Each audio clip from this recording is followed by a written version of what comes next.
الحمد لله نحمده ونستعينه ونستغفره ونؤمن به ونتوكل عليه ونعوذ بالله من شرور أنفسنا ومن سيئات أعمالنا من يهده الله فلا مضل له ومن يضلله فلا هادي له وأشهد أن لا إله إلا الله وأشهد أن محمدا عبده ورسوله أما بعد فإن خير الحديث كتاب الله وخير الهدي هدي محمد صلى الله عليه وسلم وشر الأمور محدثاتها وكل محدثة بدعة وكل بدعة ضلالة وكل ضلالة في النار. قال الله تبارك وتعالى في كلامه المجيد: أعوذ بالله السميع العليم من الشيطان الرجيم. بسم الله الرحمن الرحيم. يا أيها الذين آمنوا اتقوا الله حق تقاته ولا تموتن إلا وأنتم مسلمون واعتصموا بحبل الله جميعا ولا تفرقوا. وقال تعالى في مقام آخر: وسارعوا إلى مغفرة من ربكم وجنة أرضها السماوات والأرض وعدت للمتقين. اللهم صل على محمد وعلى آل محمد كما صليت على إبراهيم وعلى آل إبراهيم إنك حميد مجيد. اللهم بارك على محمد وعلى آل محمد كما باركت على إبراهيم وعلى آل إبراهيم إنك حميد مجيد. تمام قسم کی حمد و ثنا، کبریائی اور بڑائی اس اللہ عز و جل کے لیے لائق و زیبہ ہے جس نے ہمیں اور آپ کو پیدا فرمایا، اور بیش بہا درود و سلام اس ذات مبارکہ مطہرہ پر جنہیں ساری کائنات کے لیے رشد و ہدایت بنا کر کے بھیجا گیا، اور جن کا نام نامی اسم گرامی احمد مجتبیٰ محمد مصطفیٰ صلی اللہ علیہ وسلم ہے۔ برادران اسلام، نوجوان دوستوں، بزرگوں اور بھائیوں، آج بتاریخ 27 ذی الحجہ 1423 ہجری مطابق 28 فروری سن 2003 عیسوی کے اس پروگرام میں جو مکتب تحت الجالیات المذنب کے زیر اہتمام منعقد کیا گیا ہے، جس موضوع پر آپ حضرات سے کچھ گفتگو کرنے کا شرف حاصل کرنے جا رہا ہوں، وہ موضوع ہے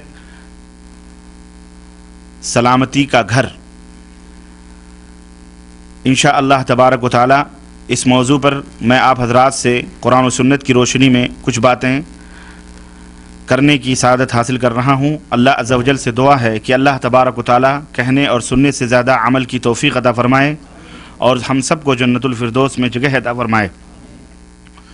کل کے لیکچر میں تباہی کا گھر کے موضوع پر، جہنم، اللہ تعالی ہم سب کو اسے محفوظ رکھے، کچھ گفتگو میں نے کی تھی اور بتلایا تھا کہ اللہ عز و جل نے جہنم کا تذکرہ قرآن کریم میں بے شمار مقامات پر مختلف انداز اور مختلف طریقے سے فرمایا ہے، جس کا مقصد یہ ہے کہ اللہ کے بندے اللہ عز و جل سے ڈریں، اللہ کے عذاب اور اس کی گرفت اور اس کی پکڑ سے بچیں اور صحیح راستہ، صحیح رخ اختیار کریں۔ آپ کو معلوم ہوگا کہ آپ کا کوئی لاڈلا، آپ کا کوئی چہیتا، آپ کا نور نظر، لخت جگر جب کہیں سفر پہ جائے یا باہر نکل کر کسی دوسری بستی یا دوسری جگہ جانے کی کوشش کرتا ہے، تو آپ اپنے اس لاڈلے بیٹے کو، چہیتے کو یا اپنے بچے کو مختلف نصیحتیں کرتے ہیں کہ بیٹا فلاں سمت نہیں جانا، بیٹا فلانی طرف نہیں جانا، فلاں جگہ نہیں ٹھہرنا، فلانی جگہ گڈھا ہے، اگر وہاں جاؤ گے تو اس مصیبت میں تم گرفتار ہوگے، گر پڑو گے، تمہیں دکھ ہوگا، تکلیف ہوگی۔ بعینہ اسی طرح سے اللہ عز و جل نے جب ہمیں اس دنیا کے اندر بھیجا تو پاک پروردگار نے جو قرآن، جو کتاب ہماری رہنمائی اور ہماری رشد و ہدایت کے لیے اس دنیا کے اندر اتارا، اللہ عز و جل نے اس میں مختلف گائیڈ، مختلف رہنمائیاں فرمائیں کہ میرے بندو اگر ایسا کرو گے تو یہ ہوگا، ایسا کرو گے تو یہ ہوگا۔ اسی طرح سے آپ اپنے لاڈلے، اپنے چہیتے، آپ اپنے نور نظر، لخت جگر سے جب اپنی فرما برداری کروانا چاہتے ہیں، یا مائیں اپنے بچوں سے اپنی باتیں منوانا چاہتی ہیں یا آپ منوانا چاہتے ہیں، تو انہیں کچھ لالچ دیتے ہیں، کہتے ہیں اگر آپ امتحان میں کامیاب ہو گئے تو آپ کو ہم گاڑی خرید کے دیں گے، آپ امتحان میں کامیاب ہو گئے تو آپ کو ہم گھڑی دیں گے، آپ نے اگر یہ کام کر لیا تو ہم آپ کو یہ انعام دیں گے، اگر آپ نے ایسا کر لیا تو آپ کو ہم یہ انعام دیں گے۔ تو گویا ایک ماں اور باپ دونوں اپنی اولاد کی تربیت اور ان کی نصیحت اور ان کو صحیح راہ دکھلانے کے لیے دونوں اسلوب اور دونوں طریقے اپناتے ہیں۔ کبھی غصہ آتا ہے تو ڈراتے ہیں، زجر و توبیخ کرتے ہیں کہ آپ اگر ایسا کریں گے تو ہم یہ کریں گے، اگر آپ نے آپ فلاں جگہ گئے تو آپ کو ہم تماچے ماریں گے، اگر ہاں آپ نے یہ کیا تو ہم آپ کو، یعنی مختلف انداز زجر و توبیخ کے آپ اپناتے ہیں۔ اور جب آپ اپنے بچے کو اس انداز سے بھی آپ تربیت کرنا چاہتے ہیں کہ لالچ اور انعام دلا کر کے کہ اگر آپ بیٹے آپ ایسا کریں گے تو ہم آپ کو یہ دیں گے، آپ کو یہ دیں گے۔ بطور مثال میں نے ماں اور باپ اور بچے کو آپ کی خدمت میں رکھا ہے، ورنہ وللہ المثل الاعلیٰ، اللہ کے لیے اعلیٰ ترین مثالیں ہیں۔ بات سمجھانے کے لیے میں نے یہ بات آپ کی خدمت میں رکھی ہے، ورنہ اللہ عز و جل کے لیے کوئی مثال لیس کمثلہ شیء، اس کی طرح کوئی نہیں ہے، اس کی کوئی مثال نہیں ہے بعین ہی۔ اسی طرح سے اللہ عز و جل نے اپنے بندوں کو سمجھانے کے لیے قرآن کریم میں دونوں اسلوب، دونوں طریقے بیان فرمائے ہیں کہ میرے بندو، اگر فإما یأتینکم منی ہدی فمن تبع ہدایا فلا خوف علیہم ولا هم یحزنون، کہ میں تمہیں دنیا میں بھیج رہا ہوں، اس دنیا کے اندر اگر تم میری بھیجی ہوئی ہدایتوں پر اور میری بھیجی ہوئی باتوں پر تم نے عمل کیا اور اسی کے مطابق اپنی زندگی کو گزارا تو فلا خوف علیہم ولا هم یحزنون، دنیا میں بھی تم غموں اور الم سے نجات پا کے رہو گے، اور آخرت میں بھی ہم تمہیں جو ہے سکھ ہی سکھ دیں گے، آرام ہی آرام دیں گے۔ اسی طرح اللہ عز و جل نے قرآن کریم میں مختلف اسلوب، مختلف طریقوں سے جنت اور اللہ کے اپنے نیک بندوں کے انعامات کا تذکرہ فرمایا ہے۔ وہ انعامات جنت کی شکل میں اللہ عز و جل نے ہمارے لیے تیار کر رکھی ہیں، اپنے نیک بندوں کے لیے، اپنے صالح بندوں کے لیے تیار کر رکھی ہیں۔ پچھلی تقریر میں، پچھلے درس میں میں نے آپ حضرات کی خدمت میں یہ بیان کیا تھا کہ اگر آپ نافرمانی کریں گے، شرک کریں گے، بدعات کریں گے، رسول کا انکار کریں گے، رسول کے طریقے کو چھوڑیں گے تو کیا حشر ہوگا اور کیا انجام ہوگا۔ کل آپ نے مکمل طور پر اس کو سماعت فرمایا۔ آج اگر آپ اللہ کی اطاعت کریں گے، رسول کی فرما برداری کریں گے، پیروی کریں گے سچے دل سے، صحیح طریقے سے، تو آپ کو کیا کیا انعامات ملنے والے ہیں، کون سا گھر آپ کو مرنے کے بعد ملے گا، میرے بھائیوں، وہ میں آپ کی خدمت میں رکھنا چاہوں گا انشاءاللہ تعالی۔ پر اس سے پہلے ایک بات میں آپ کی خدمت میں اہم ترین بات رکھنا چاہ رہا ہوں، حالانکہ میں یہ سوچ رہا تھا کہ اس بات کو میں درمیان میں رکھوں، لیکن پہلے بتا دوں کیونکہ پہلے آپ آئے ہیں، آپ کا حق زیادہ ہے، تاکہ آپ اپنے ذہن میں رکھیں۔ بعد میں جو آئیں گے ان کا محروم ہونا تھوڑا بہت ضروری ہے اس علم سے، حالانکہ یہ بہت قیمتی علم میں آپ کی خدمت میں رکھ رہا ہوں اور معلومات بڑی قیمتی ہے، اور وہ یہ ہے کہ اللہ عز و جل نے مومنین کی، متقین کی ایک صفت یہ بیان کی ہے جو قرآن کریم کے سورہ فاتحہ کے بعد سورہ بقرہ کی پہلی آیت میں، دوسری آیت میں اللہ عز و جل نے بیان فرمایا، الف لام میم ذالک الکتاب لا ریب فیہ، یہ قرآن، یہ کتاب ہے جس کے اندر کوئی شک، کوئی شبہ نہیں ہے۔ ہدی للمتقین، اس قرآن کے اندر ہدایت ہے کس کے لیے؟ پرہیزگاروں کے لیے، جو اللہ عز و جل سے ڈرتے ہیں، اللہ کو جانتے اور مانتے ہیں، اس کے لیے اس قرآن کے اندر سراپا ہدایت موجود ہے۔ الذین یؤمنون بالغیب، الذین، ان متقین کی، ان پرہیزگاروں کی ایک صفت ہے، اور وہ صفت کیا ہے؟ الذین یؤمنون بالغیب، جو غیب کے اوپر ایمان لاتے ہیں۔ غیب کس کو کہتے ہیں؟ پوشیدہ چیزوں کے اوپر۔ پوشیدہ یعنی جس کا ادراک، جس کا شعور، جس کا علم نہ آنکھوں سے ہو سکتا ہے، نہ سونگ کے ہو سکتا ہے، نہ چھو کے ہو سکتا ہے، نہ چکھ کے ہو سکتا ہے۔ جو چیز حواس خمسہ ظاہرہ سے معلوم نہ ہو وہ غیب کہلاتی ہے، پوشیدہ چیز کہلاتی ہے۔ 5 ہمیں علم حاصل کرنے کے کتنے ذریعے اللہ نے ہمارے جسم میں رکھے ہیں؟ 5۔ کون کون سے؟ آنکھ، دیکھ کر کسی چیز کا علم حاصل ہوتا ہے، کان، سن کر کے کسی چیز کا علم حاصل ہوتا ہے، 2 ہو گئے۔ نمبر 3، چکھ کر کے کسی چیز کا علم حاصل ہوتا ہے۔ نمبر 4، سونگ کر کے کسی چیز کا علم ہوتا ہے، خوشبو بدبو کا علم سونگ کر کے ہوتا ہے، تیکھے اور میٹھے کا علم چکھ کر کے ہوتا ہے، آواز سن کر کے علم ہوتا ہے۔ اسی طرح سے 5واں علم یہ ہے، چھو کر کے سرد اور گرم کا علم ہوتا ہے کہ یہ گلاس میں نے چھوا ہے، اس گلاس میں پانی ٹھنڈا ہے یا گرم ہے نا۔ یہ 5 طریقے اللہ عز و جل نے آپ کے جسم میں رکھے ہیں جس کے ذریعے سے آپ کسی چیز کا علم حاصل کرتے ہیں۔ جو چیزیں ان کے ذریعے سے حاصل نہ ہو سکیں انہیں غیب کہا جاتا ہے، انہیں کیا کہا جاتا ہے؟ غیب کہا جاتا ہے۔ اللہ عز و جل نے، کل میں نے جہنم کا تذکرہ کیا تھا، آپ سوچیں گے کہ جہنم کے تذکرے میں یہ تو اتنی عجیب عجیب غریب باتیں ہیں، نہ ہم نے دیکھا بلکہ کچھ بھی نہیں، نہ ہم سونگ سکتے نہ چکھ سکتے ہیں، پھر ہم نے دیکھا نہیں تو ہم کیسے اس کو یقین کریں؟ یہی غیب ہے، یہی غیب ہے۔ الذین یؤمنون بالغیب، مومنین متقین کی علامت یہ ہے کہ وہ غیب کے اوپر ایمان لاتے ہیں۔ اللہ عز و جل نے فرما دیا، میرے نبی نے فرما دیا، ایک دیکھنے والے نے پورا پتہ بتا دیا، ہم کو یقین ہو گیا کہ یہ واقعی موجود ہے جنت جہنم موجود ہے۔ اسی طرح سے جنت اللہ رب العزت نے چھپا کے رکھی ہے، اور ہمارے نبی جو دیکھ کر کے آئے ہیں، سیر و تفریح کر کے آئے ہیں، ہمارے رسول جنت کی سیر و تفریح کر کے آئے ہیں، انہوں نے آ کے بتلایا کہ اے میرے امت کے لوگوں، اللہ تعالیٰ نے تمہارے انعامات کے لیے کیسی کیسی پیاری پیاری جگہیں رکھی ہیں، ہمارا ایمان اور یقین ہے۔ ہم نے سنا نہیں، ہم نے دیکھا نہیں، ہم نے سونگھا نہیں، ہم نے چکھا نہیں، ہم نے چھوا نہیں، ہماری دسترس سے باہر ہے، غیب ہے، غیب ہے۔ نبی نے بتلایا تو ہم کو اس کا علم ہوا، سنا، لیکن وہ کیسا ہے، کیا ہے، اس کا تصور ہم کر سکتے ہیں کہ نہیں کر سکتے ہیں، یہ ہمیں نہیں معلوم ہے، بلکہ ہم نہیں کر سکتے، بلکہ اس نبی نے ہمیں بتلایا، ہمارا اس کے اوپر ایمان اور یقین ہے۔ یہ مومن کی صفت ہے۔ آپ جو باتیں سنیں گے، ان باتوں میں ایک اور مثال کے ذریعے میں آپ کو سمجھاؤں۔ آپ کہیں گے ہم کیسے یقین کریں کہ جنت میں ایسی ایسی چیزیں ہیں؟ ٹھیک ہے، ہم یہ کہیں گے آپ کا علم ہی کتنا ہے، آپ کا علم ہی کتنا ہے کہ آپ ان عظیم عظیم نعمتوں کا اپنے دماغوں میں ادراک کر سکیں، سمجھ سکیں۔ وَمَا أُوتِيتُم مِّنَ الْعِلْمِ إِلَّا قَلِيلًا، اللہ نے فرمایا تمہیں بہت تھوڑا علم دیا گیا ہے، تمہارے دماغ میں جتنا علم اللہ عز و جل نے رکھا ہے بس تمہیں وہی پتہ ہے، اس سے زیادہ تمہیں پتہ نہیں ہے۔ اس طرح سے کہ اگر ایک پیٹ میں پلنے والا بچہ ننھا منھا جو ماں کے پیٹ میں حرکتیں کرتا ہے، جان آ جاتی ہے، حرکت کرتا ہے، 9 مہینے سے پہلے وہ 9 مہینے کے بعد وہ پیدا ہوتا ہے، اگر 8ویں مہینے میں جبکہ وہ زندہ رہتا ہے، گوشت پوشت سب کچھ ہوش حواس اس کو رہتے ہیں، پیٹ میں رہتا ہے، زندہ رہتا ہے، گھومتا ہے، کھاتا ہے، پیتا ہے، سب کچھ۔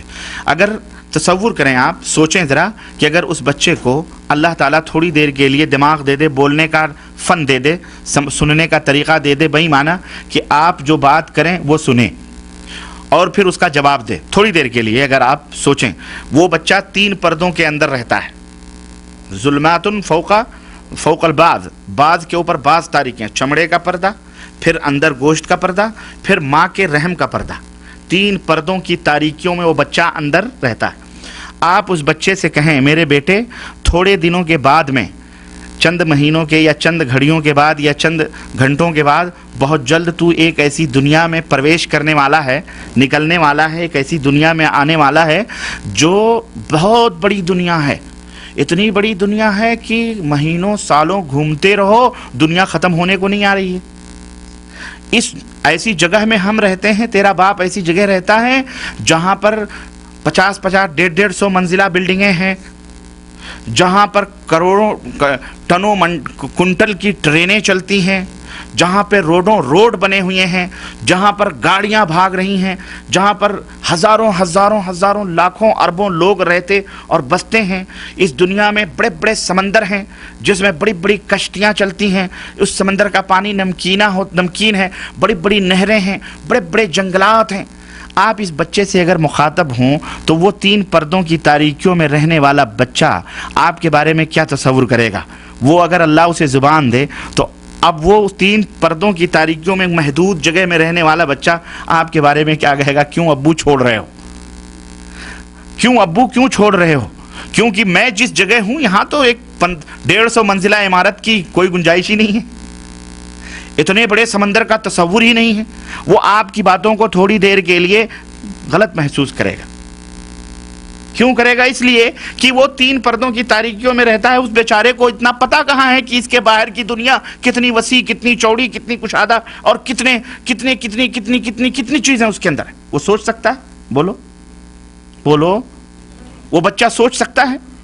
آپ کی جو باتیں ہیں وہ بچہ نہیں سوچ سکتا ہے۔ لیکن یہ ایک مثال میں دے رہا ہوں، ہماری مثال، اور اللہ عز و جل نے اس کلام اللہ میں جو جنت و جہنم کا تصور پیش کیا ہے بعین ہی اسی بچے کی طرح ہے۔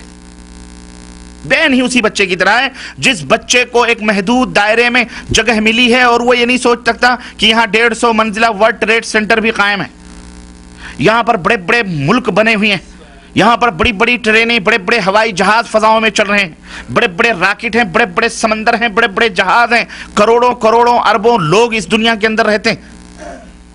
ہماری مثال بالکل اسی بچے کی طرح ہے، وہ یقین نہیں کرے گا۔ بین ہی ہماری مثال اس قرآن کے سامنے میرے بھائیوں اور اللہ کے علم کے سامنے ایسی ہے کہ اللہ عز و جل نے اس میں جنت کا جو تصور اور نبی نے جو جنت کا نقشہ ہمارے سامنے کھینچا ہے، ہم اس کا ادراک یہاں نہیں کر سکتے جب تک ہم وہاں پہنچ نہ جائیں، جب تک ہماری سمجھ میں۔ لیکن اگر ہم اپنے رب کے اوپر ایمان لاتے ہیں، یقین کرتے ہیں، رسول کی رسالت پر یقین کرتے ہیں، تو ہمیں ان باتوں پر یقین کرنا پڑے گا۔ سمجھ آئی کہ نہیں آئی؟ یہی علم تھا جو میں آپ کو دینا چاہ رہا تھا شروع میں، ابتدا میں، تاکہ یہ بنیاد آپ کے ذہن و دماغ میں رہے، اور کہیں ایسا نہ ہو کہ آگے چل کے شیطان آپ کے دل میں آئے اور کہہ دے کہ ارے تم کہاں یہ کیسی باتیں کر رہے ہیں، یہ تو کہیں ہمارے دماغوں میں آنے والی نہیں۔ ہمارے دماغوں میں کیوں نہیں آنے والی ہیں؟ ہماری مثال بالکل رحم مادر میں پلنے والے اس بچے کی طرح دماغ کی طرح ہے۔ وما اوتیتم من العلم الا قلیلا، تمہیں تو بڑا تھوڑا علم دیا گیا ہے، چھوٹا علم دیا گیا، تمہیں کیا پتا۔ لیکن جب وہی بچہ شکم مادر سے باہر آتا ہے، چلنا پھرنا سیکھتا ہے، چلنے لگتا ہے، دوڑنے لگتا ہے، اس کو سب سمجھ آ جاتی ہے کہ نہیں آ جاتی؟ اسے یقین آ جاتا ہے کہ واقعی ٹرین چل سکتی ہے، واقعی فضاؤں میں جہازیں اڑ رہی ہیں، واقعی بڑے بڑے بلڈنگ موجود ہیں، واقعی کروڑوں اربوں لوگ موجود ہیں۔ یقین آئے کہ نہیں آئے؟ میرے بھائیوں، اسلام بالکل اسی طرح سے آپ کو جنت اور جہنم اور عالم الغیب کا غیب کی باتوں کے اوپر یقین رکھوانا چاہ رہا ہے کہ تم اسی طرح یقین رکھو۔ جی تمہارے رب نے یہ بات کہی ہے، یہی تمہارا امتحان ہے، یہی تمہارا اگزام ہے، یہی تمہاری ابتلا اور تمہاری آزمائش ہے کہ اس دنیا میں رب ذوالجلال نے جتنی باتیں کہی ہیں اس تھوڑے سے علم میں بھلے تمہارے نہ آئیں، بلکہ بھلے نہ آئے، لیکن تمہیں اس کے اوپر یقین کرنا ہے۔ یقین اور علم کب ہوگا؟ جب تم وہاں پہنچو گے، جب تمہیں پتا چلے گا کہ واقعی میرے رب نے کیا کیا چیزیں تیار کر رکھی ہیں، میرا رب کتنا عظیم ہے، اور اس کے لیے میرا رب کتنا عظیم ہے آپ اسی سمجھنے کے لیے دنیا کے اندر بھی اللہ عز و جل نے بہت ساری آیتیں، بہت ساری نشانیاں رکھی ہیں۔ یہ سورج کا گولا جو ہمارے سروں کے اوپر چمک اور دمک رہا ہے، اس سورج کے گولے کو دیکھو کہ سائنس آج کہہ رہی ہے کہ یہ سورج اتنا بڑا ہے، اتنا بڑا ہے، اتنا بڑا ہے کہ کئی ہزار ملین دنیا اس کے اندر سما سکتی ہے۔ سائنسدانوں نے یہ ثابت کیا ہے کہ کئی ہزار ملین دنیا اس ایک سورج کے پیٹ میں سما سکتی ہے۔ اور پھر یہ اتنا بڑا سورج ہے کہ سائنسدانوں نے یہ بھی کہا کہ سورج تو ایک سیارہ ہے، ایک جہاز ہے چمکنے والا، لیکن دنیا آسمان پر اللہ عز و جل نے ایسے ایسے سیارے بنائے ہیں کہ اس سورج جیسے ہزاروں ہزاروں ملین سورج اس ایک سیارے میں سما سکتے ہیں۔ ان آیات کو، قرآن کریم کے ان بیانات کو، احادیث کو سمجھنے کے لیے آپ اس کو اپنے دماغ میں رکھیں کہ اللہ عز و جل نے کیسا بنایا ہوگا اس کائنات کو، جنت کو، دوزخ کو اللہ عز و جل نے کیسے بنایا۔ یقین کرنے کے لیے تمام سب چیزیں موجود ہیں، لیکن کن کے لیے؟ جو اللہ سے ڈرتے ہیں۔ ھدی للمتقین، جو اللہ سے ڈرتے ہیں، پرہیزگار ہیں، ان کے لیے اس کے اندر ہدایت ہے، رہنمائی ہے، گائیڈنگ ہے، صحیح گائیڈنگ۔ الذین یؤمنون بالغیب، جو غیب کے اوپر ایمان لاتے ہیں۔ اسی کے اوپر ہمارا یہ اگزام ہے اس دنیا کے اندر۔ تو آئیے اب جنت کی سیر کو چلتے ہیں اور اللہ عز و جل سے یہ مل جل کے دعا کرتے ہیں کہ اے بار الہ، ہمارے گناہوں کو معاف فرما کر ہمیں جنت میں جگہ عطا فرما مولا۔ اے اللہ، ہمیں دوزخ سے نجات عطا فرما مولا۔ اے اللہ، ہم تمام مسلمانوں کو صراط مستقیم پر چلا مولا۔ الہ العالمین، ہم سب کو جنت الفردوس میں اکٹھا جگہ عطا فرما مولا۔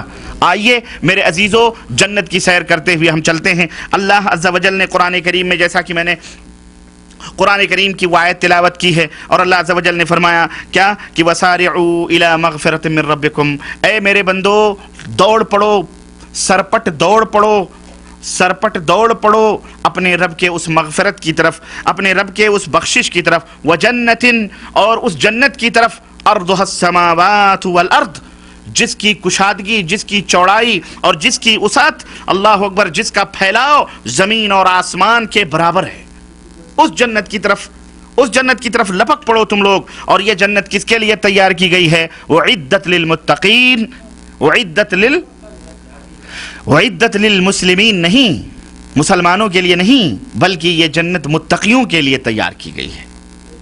متقی میں اور مسلمان میں فرق ہے، متقی اور مسلمان میں فرق ہے۔ اللہ نے جنت متقیوں کے لیے، صالحین کے لیے، ابرار کے لیے، شہداء کے لیے، صدیقین کے لیے، نبیوں کے لیے رکھی ہے۔ مسلمانوں کے لیے اللہ تبارک و تعالیٰ نے کہیں نہیں فرمایا ہے کہ جنت ان کے لیے۔ کیوں؟ اس لیے کہ مسلمانوں میں بہت سارے گروپ، بہت سارے فرقے، بہت ساری چیزیں، اور مسلمان کئی ڈھنگ کا ہوتا ہے، کئی طرح کے مسلمان ہوتے ہیں۔ میں نے کل ہی بتایا تھا کہ جناب علی، مسلمانوں کے اندر کئی دماغ ہیں، کئی ذہن ہیں۔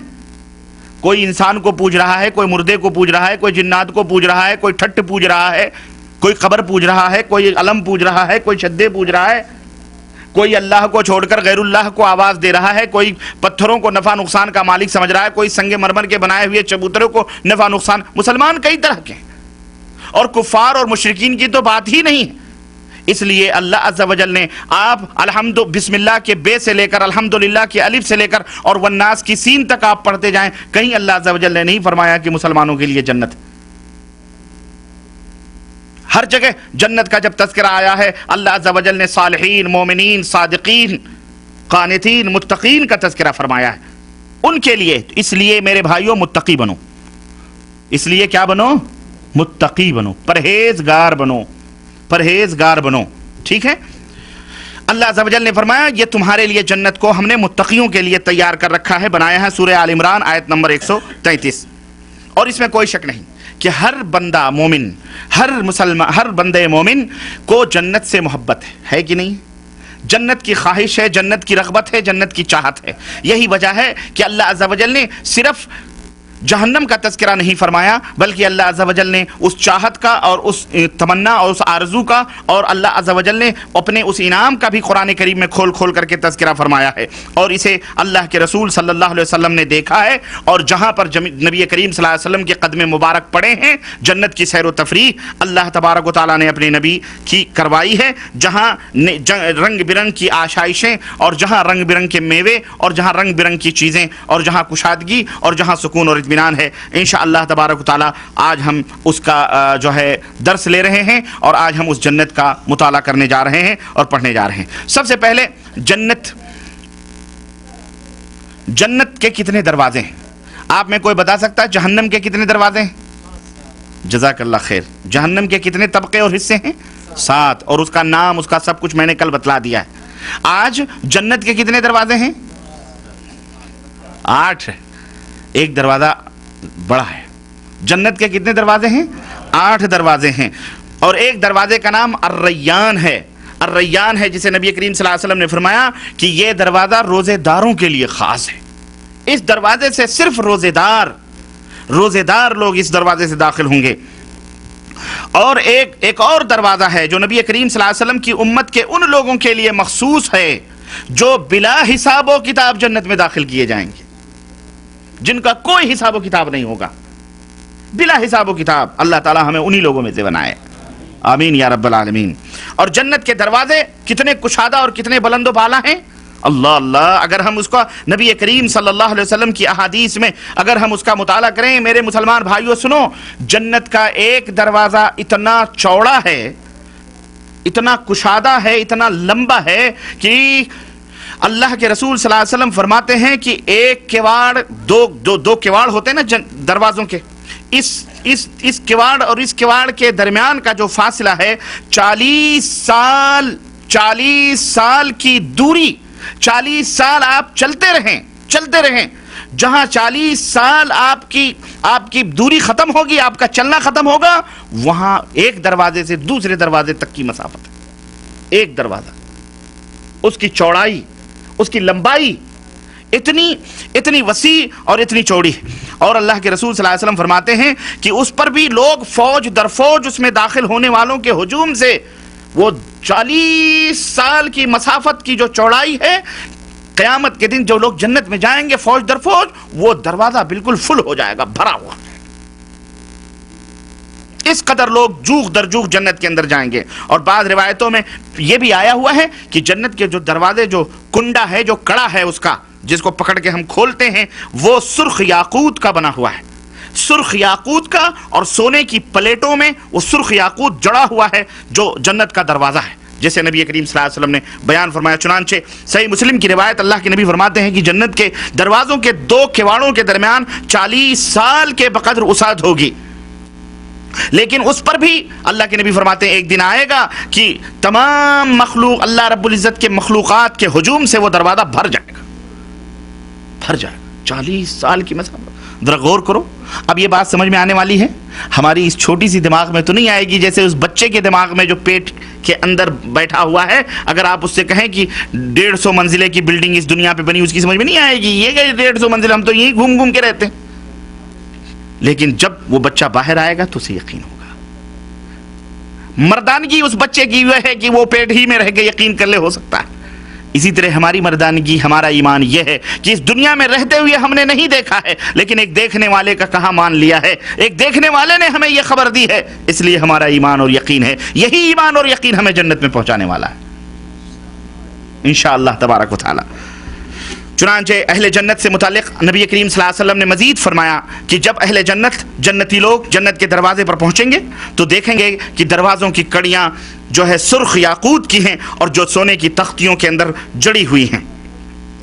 اور جنت کے دروازے پر کیا ہوگا؟ جب جنت کے دروازے پر پہنچیں گے تو جنت کے دروازے پر ایک بہت بڑا درخت ہے، جنت کے دروازے پر ایک بہت بڑا درخت ہے جس کی جڑ سے 2 نہریں جاری ہیں۔ ایک نہر جنت میں آنے والوں کے پینے اونے کا انتظام ہے، ایک نہر سے وہ ان کا مشروب ہے، جبکہ دوسری نہر جو اس جڑ سے نکلی ہے وہ جنتیوں کی نظافت اور صفائی اور ستھرائی کے لیے استعمال کے لیے بنائی گئی ہے۔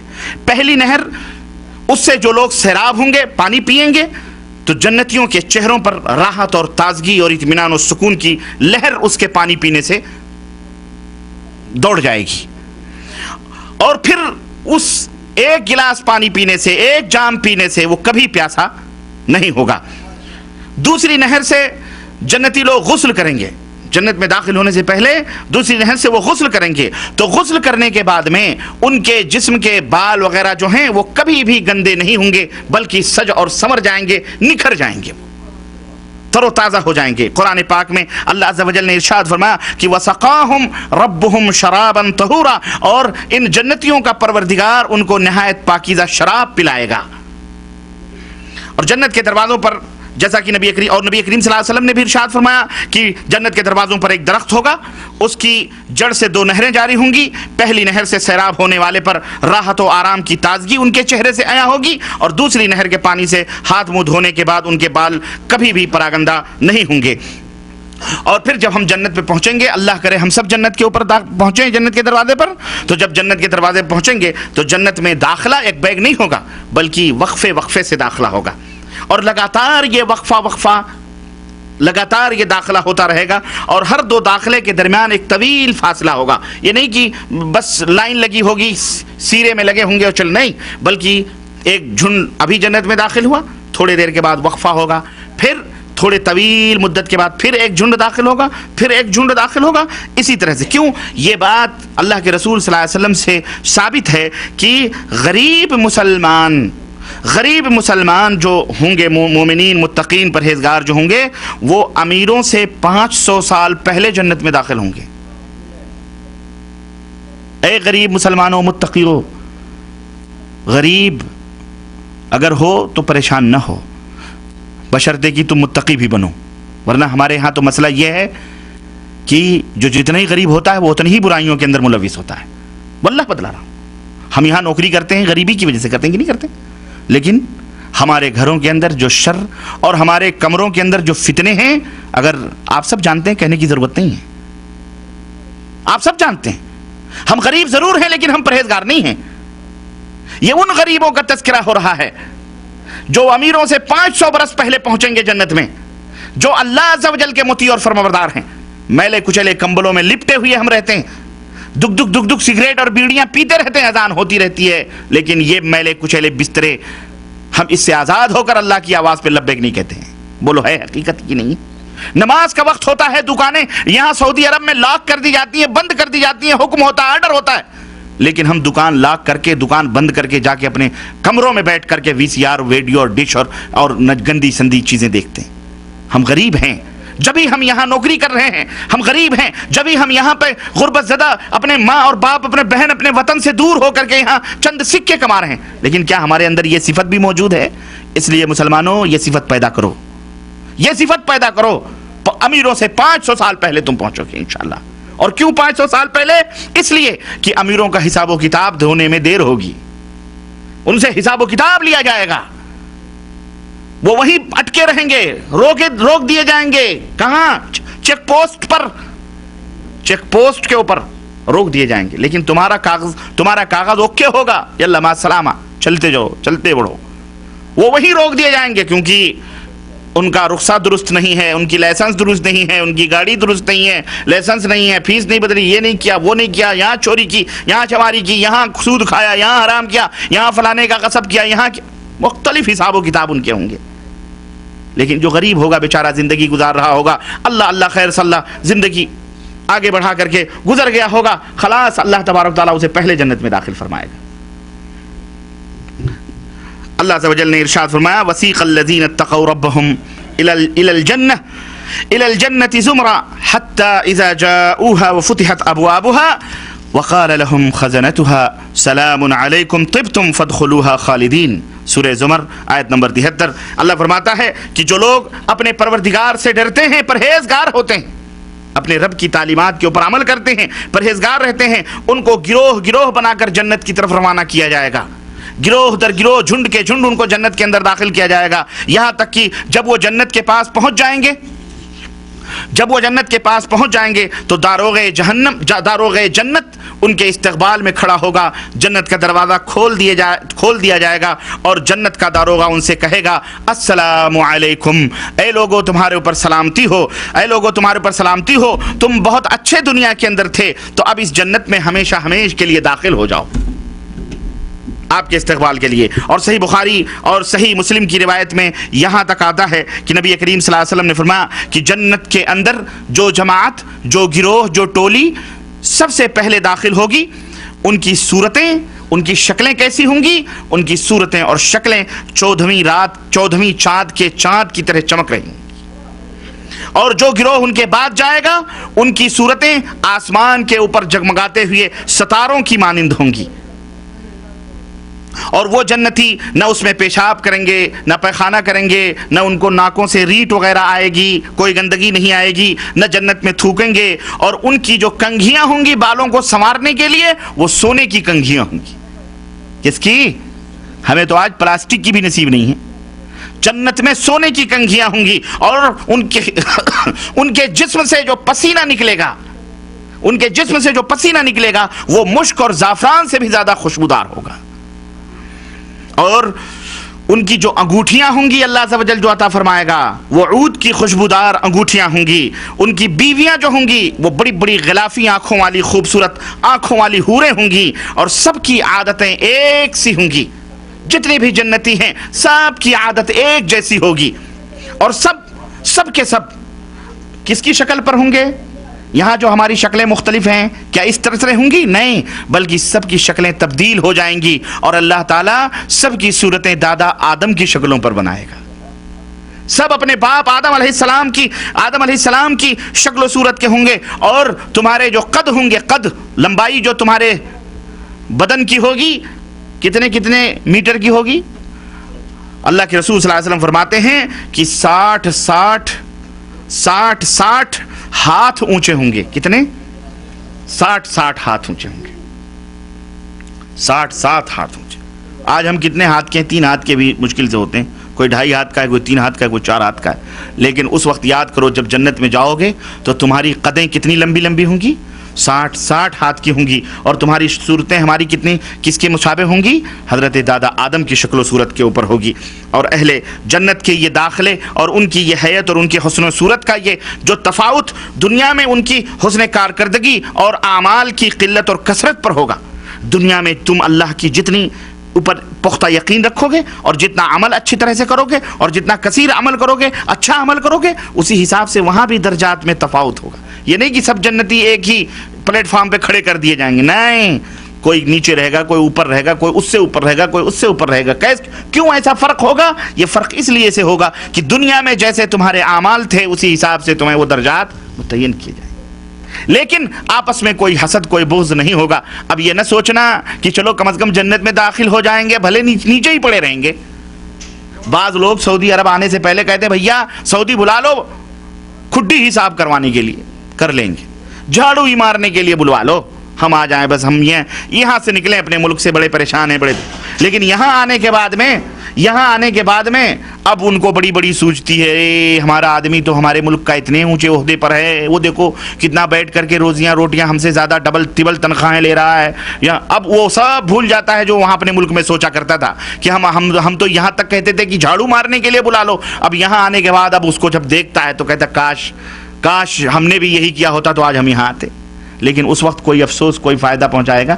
یہاں پہنچنے کے بعد کوئی افسوس کوئی فائدہ پہنچا سکتا ہے؟ جب یہاں پستا ہے تب پتہ چلتا ہے اس کو کہ ہم کیا سوچ رہے تھے اور یہاں کیا ہوا ہے.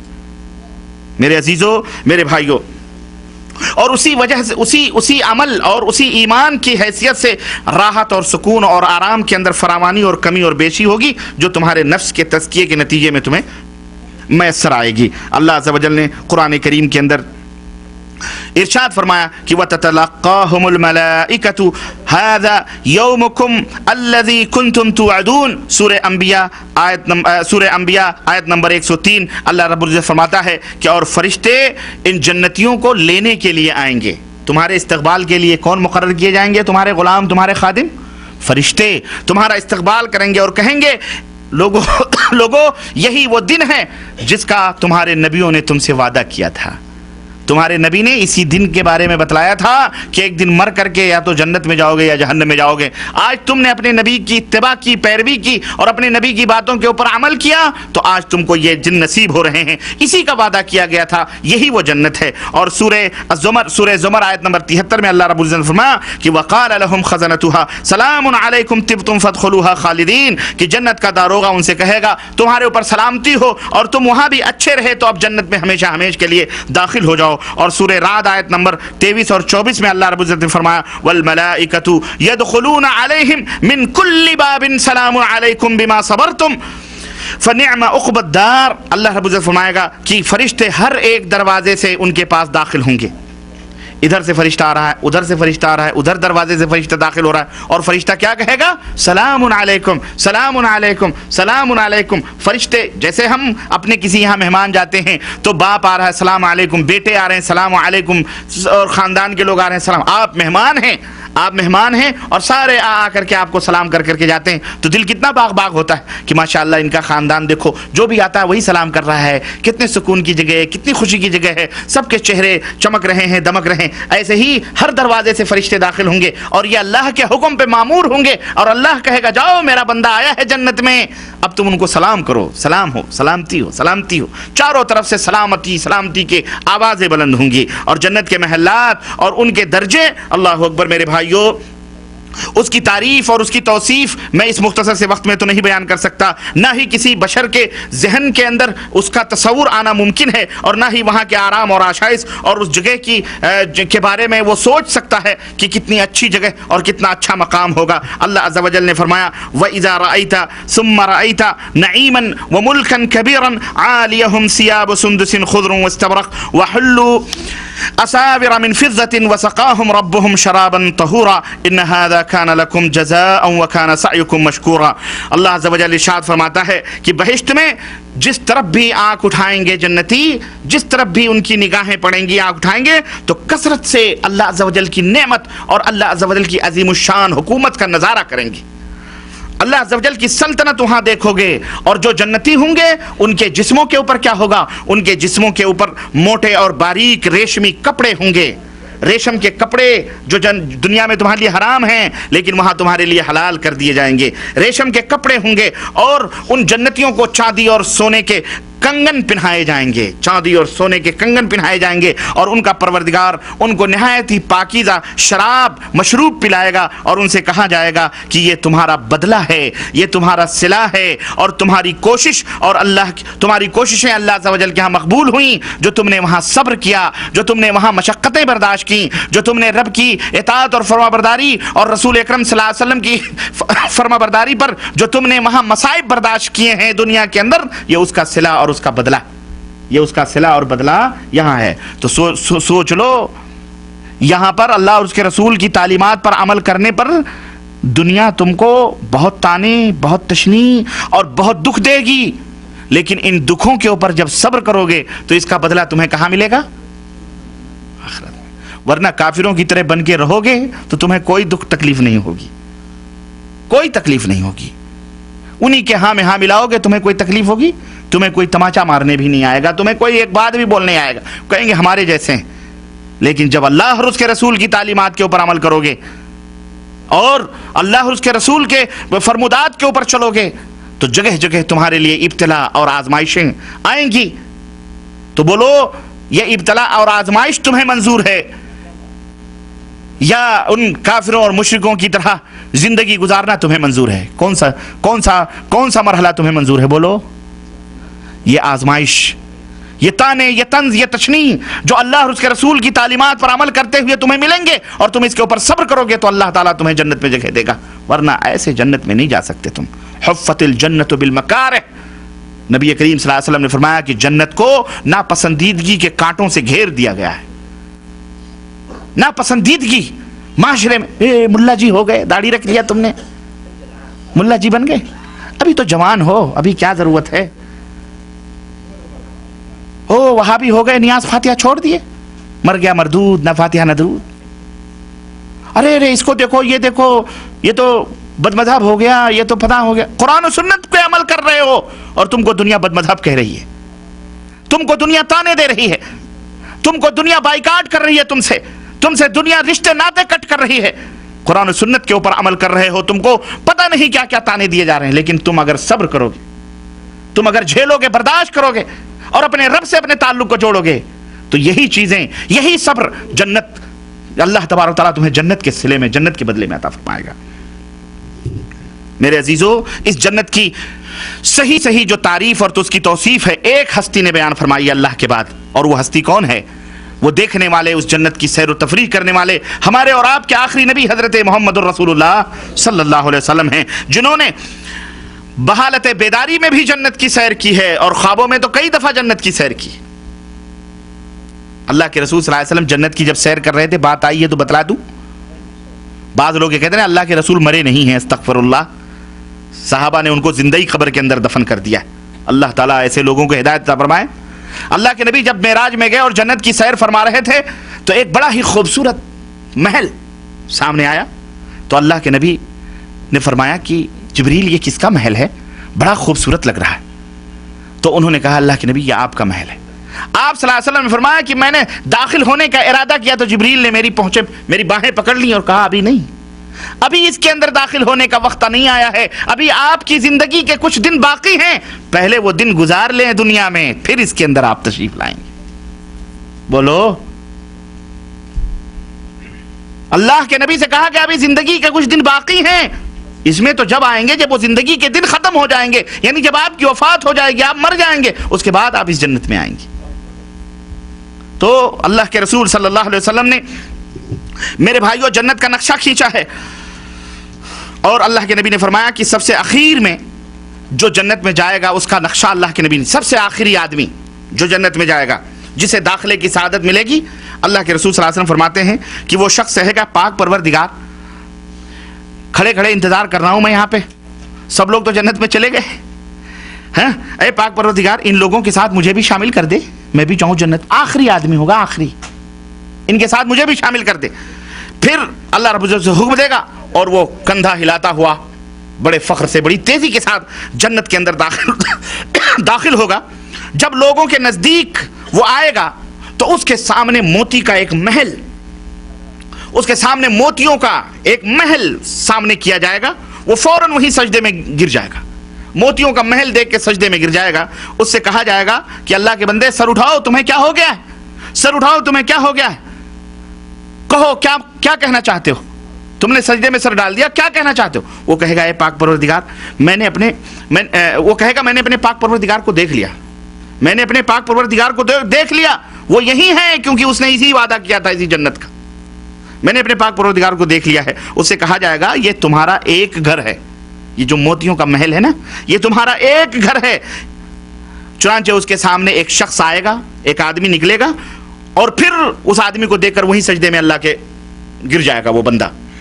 وہ شخص اس کو روکتے ہوئے کہے گا ٹھہر جاؤ ٹھہر جاؤ ٹھہر جاؤ. وہ کہے گا میں یہ سمجھا کہ تم ایک فرشتہ ہو, تم ایک فرشتہ ہو. وہ کہے گا کہ میں فرشتہ نہیں, میں تمہارے خزانوں کا محافظ ہوں. اللہ عز و جل نے مجھے تمہارے خزانوں کا, جو تمہیں بادشاہت عطا فرمائی ہے نا, اس خزانوں کا محافظ میں ہوں, اور تمہارا ایک خادم ہوں. محافظ آگے آگے چلے گا اور اس کے لیے محل کے دروازے کھول دے گا. اور وہ محل کیا ہوگا؟ اللہ اکبر. موتیوں کا وہ جو محل ہوگا, اللہ کے نبی صلی اللہ علیہ وسلم فرماتے ہیں وہ محل ایک کھوکھلی موتیوں کا محل ہوگا. وہ موتی ہوگی اور وہ موتی کھوکھلی ہوگی, جس کے اندر ہی تراش اور خراش کر چھت اور اس کے دروازے اور اس کے تالے سب کچھ بنائے گئے ہوں گے, اور اندر سے وہ خالی ہرے رنگ کا ایک پیڑ نظر آئے گی. وہ ایک ہیرے سے نکل کر دوسرے ہیرے میں پہنچے گا, اس ایک ہیرے میں سے نکل کر دوسرے دروازے سے دوسرے ہیرے میں داخل ہوگا, اور ہر ہیرے کا رنگ جدا اور مختلف ہوگا. تمام ہیروں کے اندر, اللہ اکبر, تمام ان محلوں کے اندر, جو ہیرے کے گھر کے اندر گھر کے اندر گھر, ان تمام ہیروں کے محلوں کے اندر تخت بچھے ہوں گے, خوبصورت ترین تخت بچھے ہوں گے, تکیے لگے ہوں گے, گاؤ تکیے ماشاءاللہ ریشمی کپڑوں کے گاؤ اور تکیے لگے ہوں گے, اور ان کے اوپر خوبصورت حوریں اور خوبصورت غلمان بیٹھے ہوں گے جو اس کے انتظار اور استقبال میں ہوں گے. سب سے کم درجے کی جو حور ہوگی, وہ سنو ذرا اس کا تذکرہ. تم یہاں میلی کچیلی بیویوں کو پا کر اللہ کو بھول جاتے ہو, اور سڑی گلی عورتوں کے اوپر دل پھینکتے ہو نا, کہ تم عاشق ہو گئے, عشق ہو گیا, لب ہو گیا, میں لب کرتا ہوں.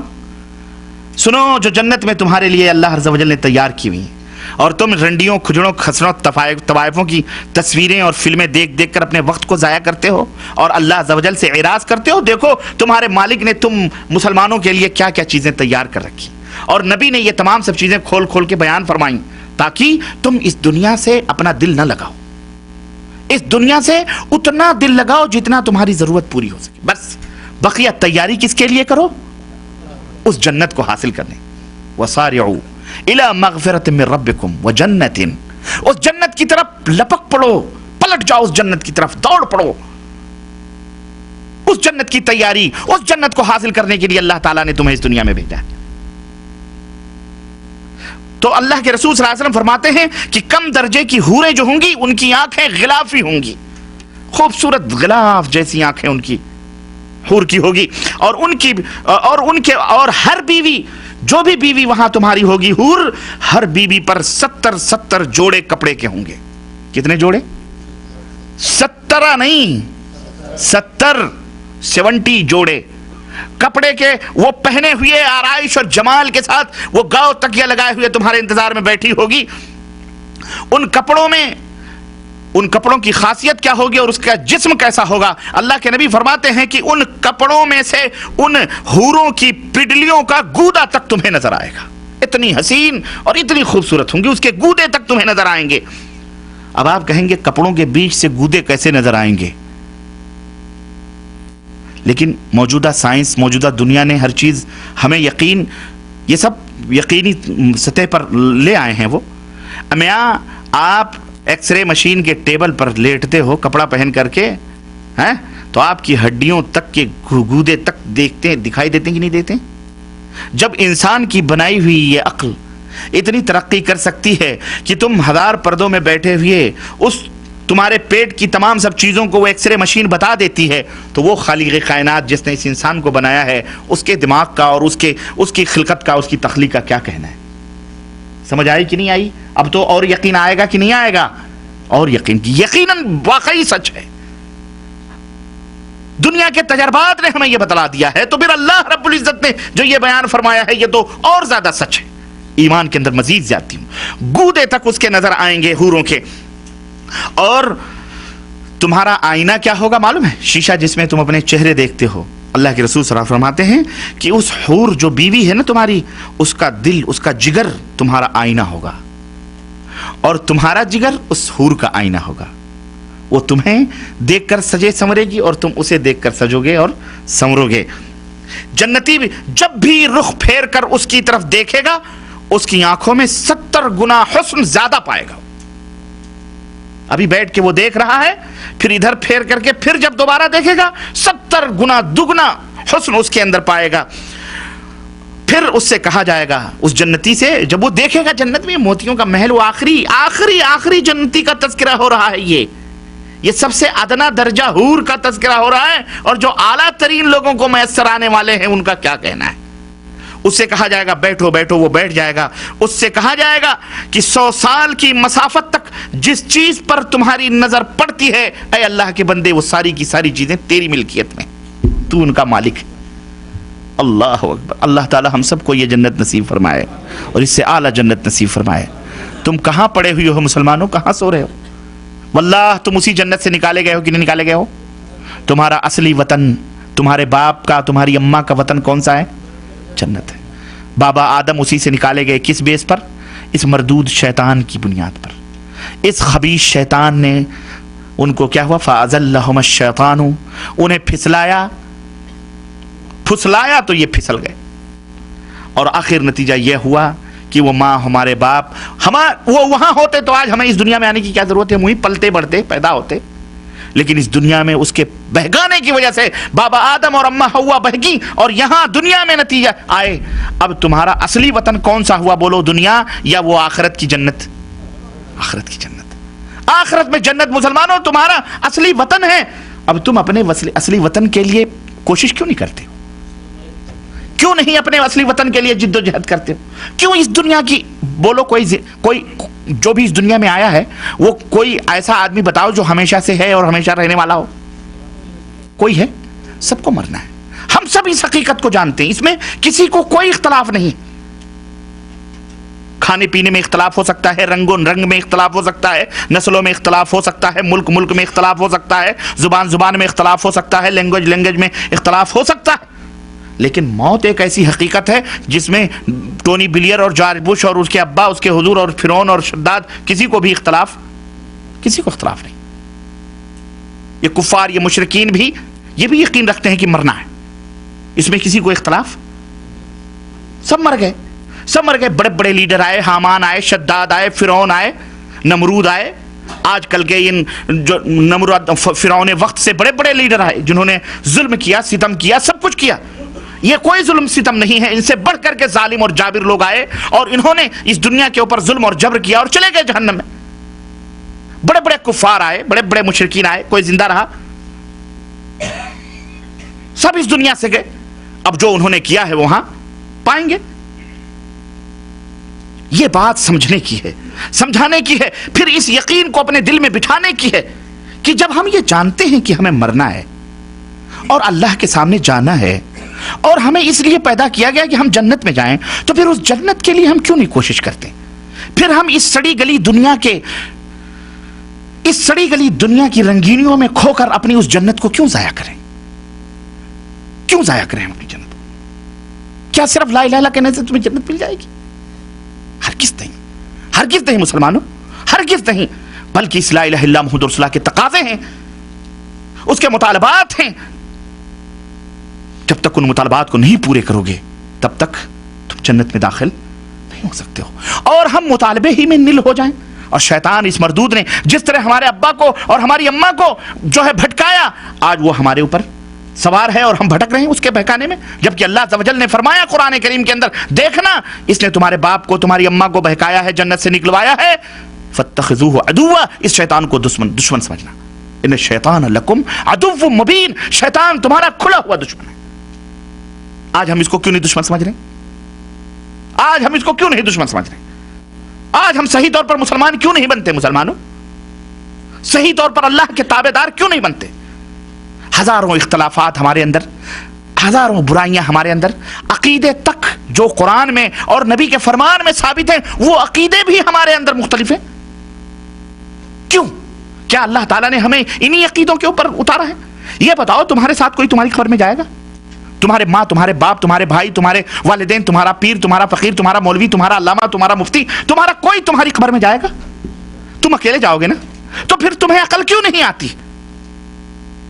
تمہیں سمجھ کیوں نہیں آتی ہے کہ ہم اپنے رب کے قرآن کو مانیں، اپنے نبی کے فرمان کو مانیں؟ بس یہی دو چیزیں ہیں جو ہمیں جنت میں لے جانے والی ہیں۔ پھر تم ملے مولوی اور فلانے فلانے کے چکروں میں کیوں پڑتے ہو؟ جہاں نہ سمجھ آئے وہاں پوچھ لو، لیکن جو باتیں تمہاری سمجھ میں آتی ہیں پھر ان کے پیچھے کیوں دوڑتے ہو؟ سمجھ آ رہی کہ نہیں آ رہی؟ یہی چیزیں، کوئی تمہیں جنت میں نہیں لے جائے گا، یاد رکھو، کوئی تمہیں جنت میں نہیں لے جائے گا۔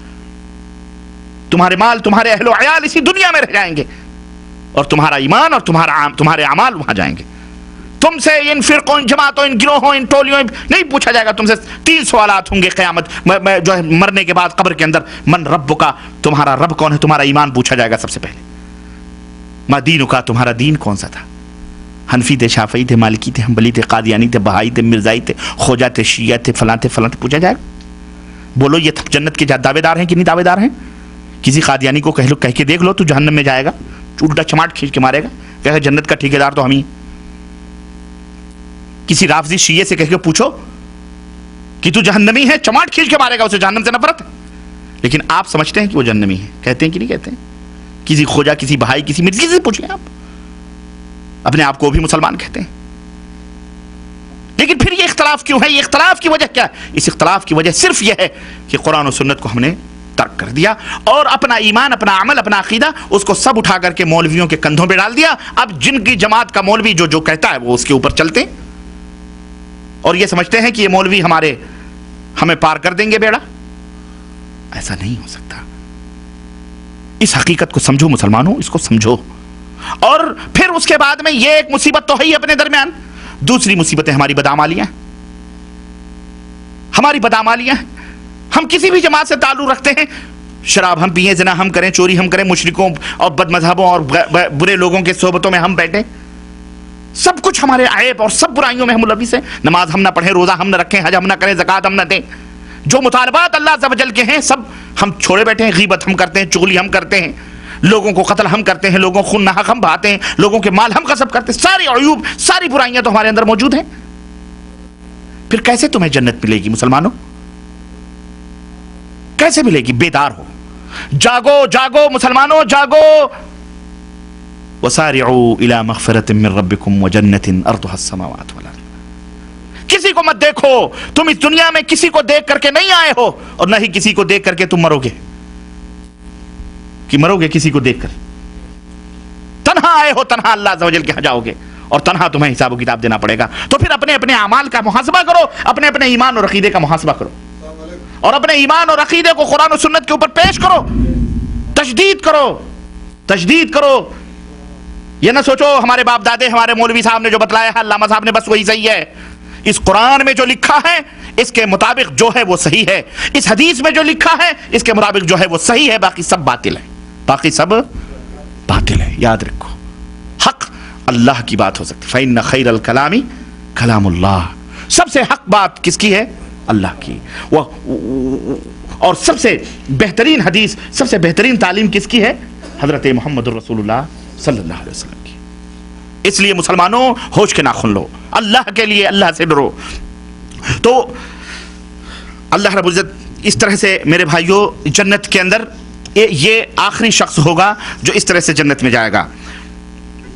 اللہ عز و جل نے ارشاد فرمایا قرآن کریم کے اندر، خلد بری جو ملے گی، وہ جنت جو ملے گی، اس کی سرزمین کیسے ہوگی؟ زمین، اس کی زمین کا تذکرہ اللہ تعالیٰ نے قرآن کریم میں بیان فرمایا کہ سوال یہ پیدا ہوتا ہے کہ کیا وہ زمین سفید ہوگی، کالی ہوگی، سرخ ہوگی؟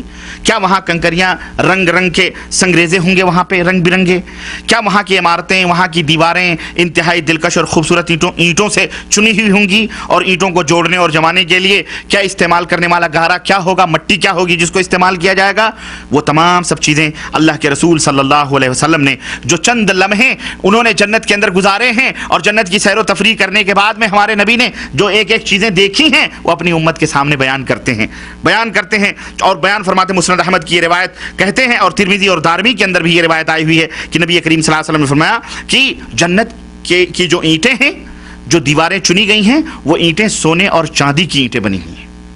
سونے اور چاندی کی اینٹوں سے، ایک اینٹ چاندی کی اور دوسری اینٹ سونے کی، ایک اینٹ چاندی کی اور دوسری اینٹ سونے کی، اور اس کے گارے بڑی تیز خوشبوؤں والے مشک سے لگے ہوئے گارے ہیں. گارا جو گارے اینٹوں کو جوڑنے کے کام آتے ہیں وہ مشک تیز خوشبو والی مشک کا ہے، اور اس کی جو کنکریاں ہیں چنی گئی ہیں وہ کنکریاں موتیوں اور یاقوت کی ہیں، اور اس کی جو مٹی ہے وہ زعفران کی مٹی ہے. زعفران کی مٹی ہے. جو بہشت میں داخل ہوگا، جو اس جنت میں داخل ہوگا، وہ بڑے ناز و نعم میں رہے گا. تکلیف اور تنگ دستی اس کے پاس بھی نہیں پھٹکے گی، اور اس میں وہ ہمیشہ ہمیش کے لیے رہے گا. نہ اس کے کپڑے پرانے ہوں گے، نہ ہی اس کی جوانی کبھی فنا ہو سکتی ہے. وہ ہمیشہ تر و تازہ اور ہمیشہ جوان رہے گا وہ اس کے اندر. اور جنت کے اندر یہ تو محل ہوگا اور یہ آپ کو نعمت ملے گی، اور وہاں پر گارڈن ملیں گے. گارڈن باغات. اس صحرا میں تمہیں کبھی باغات دیکھو تو دل خوش ہو جاتا ہے، لیکن کبھی یورپ اور امریکہ کبھی سیر کرو تو وہاں دیکھو تو بالکل الٹا ہی ہے. یہاں صحرا ہی صحرا، پتھر ہی پتھر، اور وہاں اللہ اکبر، دریا ہی دریا، نہر ہی نہر، باغ ہی باغ، حسین اور خوبصورت مناظر. لیکن ان سے بھی کہیں زیادہ خوبصورت اللہ عز و جل باغات عطا فرمائے گا. اور جنت کے باغوں میں جنت عدن ہمیشگی کا جو باغ ہوگا، اس کی خصوصیت ہے اسے، اور ایک امتیاز اس کو حاصل ہے. اللہ تبارک و تعالیٰ نے اس کو امتیاز یہ حاصل ہے کہ بعض باغوں کو تو اللہ تعالیٰ نے جو ہے فرشتوں کے ذریعے سے بنوایا، لیکن یہ جنت عدن جو ہے یہ اللہ تعالیٰ نے خصوصیت کے ساتھ اپنے دست مبارک سے بنایا ہے. اپنے ہاتھ سے اس جنت مبارک کو اللہ تبارک تعالیٰ نے بنایا ہے. نبی کریم صلی اللہ علیہ وسلم ارشاد فرماتے ہیں کہ اللہ تعالیٰ نے جنت عدن کو اپنے دست خاص سے پیدا فرمایا ہے. اس کی ایک اینٹ، عام جنت تو ایک اینٹ سونے کی، ایک اینٹ چاندی کی، لیکن جنت عدن کی جو اینٹ ہے اس کی ایک اینٹ سفید موتی کی ہے، اور ایک اینٹ سرخ یاقوت کی، اور ایک اینٹ سبز زمرد کی ہے، اور اس کا گارا نہایت خوشبودار مشک کا ہے. اور اس کی گھاس جو ہوگی، جو پلانٹ لگایا جائے گا، گھاسوں کا فرش جو بچھایا جائے گا، اللہ کے نبی فرماتے ہیں کہ اس کی گھاس جو ہے وہ زعفران کی گھاس ہوگی. تم زعفران کے اوپر چلو گے. اس کی کنکری موتیاں اور اس کی مٹی عنبر کی ہوگی. اس جنت کو پیدا فرما کر اللہ عز و جل نے اس جنت کو جب پیدا فرمایا، اس باغ کو، تو اسے گویائی عطا فرمائی. گویائی یعنی بولنے کا، بول چال اس کو عطا فرمایا کہ بول. اس باغ سے اللہ عز و جل نے اسے زبان عطا فرمائی اور کہا کہ بول. تو اس نے کیا کہا؟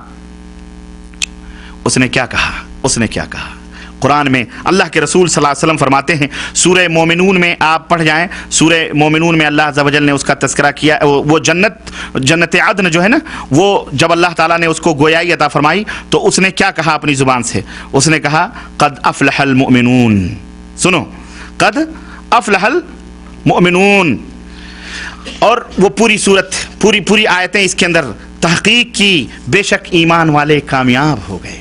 ایمان والے کامیاب ہو گئے. ان ایمان والوں کی صفت کیا ہے؟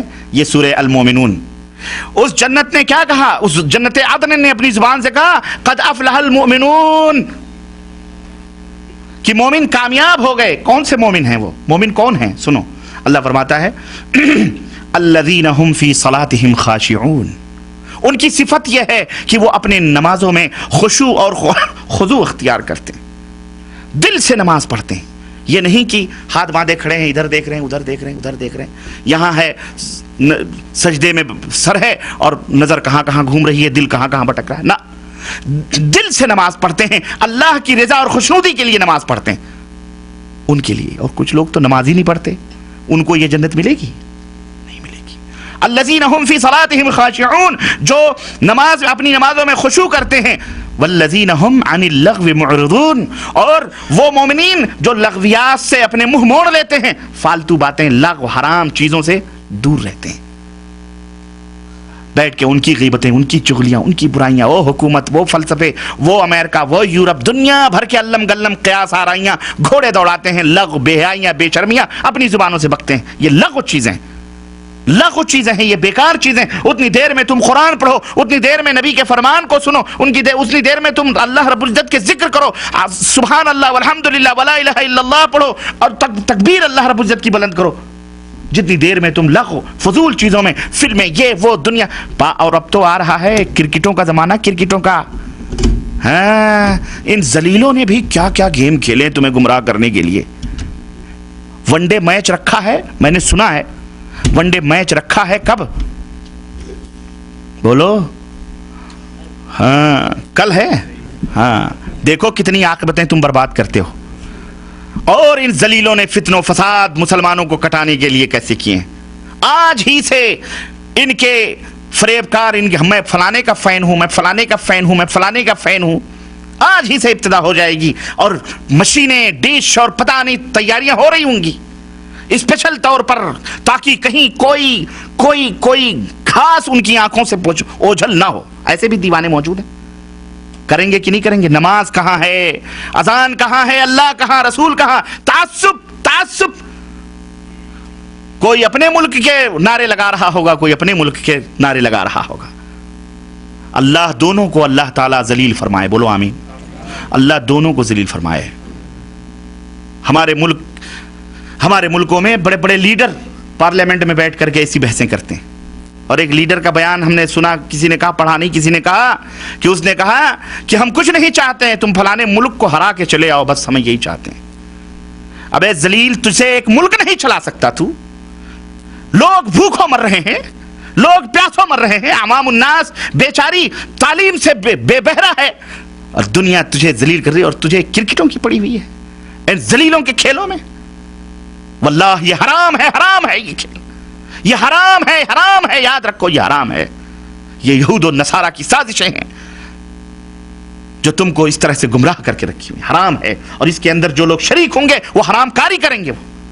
اس لیے اللہ سے توبہ کرو، اس وقت کا حساب ہوگا اللہ تعالیٰ. اور کل اللہ محفوظ رکھے، کل کیا ہوگا دونوں ملکوں کا اللہ ہی بہتر جانے. کتنے فتنے، کتنے، اور جو شریک ہوں گے وہی پٹیں گے. جائیں، ہمارا کام سمجھانا ہے. اس لیے آف کرو ان تمام سب چیزوں کو، ختم کرو مسلمانوں. توبہ کرو اللہ تبارک تعالیٰ سے، قرآن کی تلاوت کرو ان ایام میں. یہ حرام ہے، یہ لغو ہے، بیکار، فحش ہے. یہ اللہ عز و جل نے فرمایا، اس جنت نے کیا کہا؟ قد افلح المؤمنون الذين هم في صلاتهم خاشعون والذين هم عن اللغو معرضون والذين هم للزكاة فاعلون. زکات نہیں نکلتی ان سے، لیکن ان فحاشیوں کے مشینریاں خریدنے کے لیے یہ بہت آگے ہوتے ہیں. جو لوگ زکات اپنے مالوں میں سے نکالتے ہیں، والذین هم لفروجهم حافظون، اور مومنین وہ ہیں جو اپنی شرمگاہوں کی، مرد ہوں یا عورت، حفاظت کرتے ہیں زنا بدکاریوں سے، باز رہتے ہیں. الا علی ازواجہم، سوائے اپنی بیویوں کے، او ما ملکت ایمانہم فانہم غیر ملومین، یا جو اپنی لونڈیوں کے ساتھ ہم بستری کرتے ہیں وہ ان کے اوپر کوئی ملامت نہیں ہے. فمن ابتغى وراء ذلك فاولئک هم العادون. ان بیویوں اور ان لونڈیوں کے سوا جو کہیں دوسری جگہ سے اپنی خواہشات نفسانی کو بجھاتے ہیں وہی لوگ سرکش ہیں اور وہی لوگ گرفتار ہونے والے ہیں. والذین هم لاماناتهم وعہدهم راعون. اللہ عز و جل نے فرمایا مومنین وہ ہیں جو اپنی امانتوں میں خیانت نہیں کرتے، اپنے عہد و پیمان کو ضائع نہیں کرتے. کسی سے عہد و پیمان کیا ہے اس کو ضائع نہیں کرتے، امانتوں کی حفاظت کرتے ہیں. والذین هم علی صلواتہم یحافظون. وہ لوگ وہ ہیں جو اپنی نمازوں کی حفاظت کرتے ہیں. اللہ فرماتا ہے اولئک هم الوارثون. وہی لوگ ہیں جو وارث بننے والے ہیں. کس چیز کے؟ الذین یرثون الفردوس. جو لوگ جنت کے وارث بنیں گے، یہی وہ لوگ ہیں جو جنت کے وارث بنیں گے. ہم فیہا خالدون. وہ اس جنت کے اندر ہمیشہ ہمیش رہیں گے. یہ صفات ہیں مومنین کے. ان صفات کو اپنے سینوں میں منہ ڈال کر کے سوچو، کیا تمہارے اندر موجود ہیں یہ؟ اللہ محفوظ رکھے. اگر ہم اپنے گریبانوں میں منہ ڈال کر کے سوچیں تو ہم ان صفاتوں سے بری، یہ صفات بہت کم ہمارے اندر موجود ہیں اور ہم اس سے کہیں زیادہ برائیوں کے اندر ملوث ہیں.